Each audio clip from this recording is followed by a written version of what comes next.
Okay, so I popped in here and took a look, and for starters, right here, this gauge, this is the boiler temperature gauge. When I came in, it was actually fairly low. It was down here in the around the 60-degree mark, and I found that the power switch had been turned off. So I flicked it on, and it fired right up, and it started to climb in temperature fairly rapidly, but I didn't see any temperature rise on this gauge here. So I looked closer, and this valve right here was in the open position, and that's a bypass. It lets boiler water bypass right back to the boiler and doesn't force it out to any parts of the system.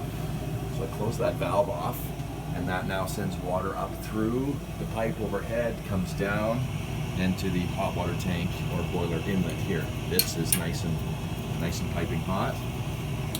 Boiler set point here on the control. This is set for 180. That's the target boiler water temperature. Seems to be getting there. One thing I did notice was that this sensor isn't quite reading exactly perfect, but it's pretty close. So keep an eye on that.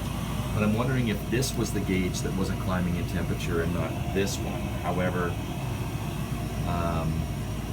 this guy here, I don't know what you keep your water temperature at, but I got it up to about 125 right now, and it's still climbing, so that's good. This is where you adjust the temperature of the water, obviously. These knobs aren't super accurate, but I've got it set to about 125-ish right now. And yeah, everything else seems copacetic here.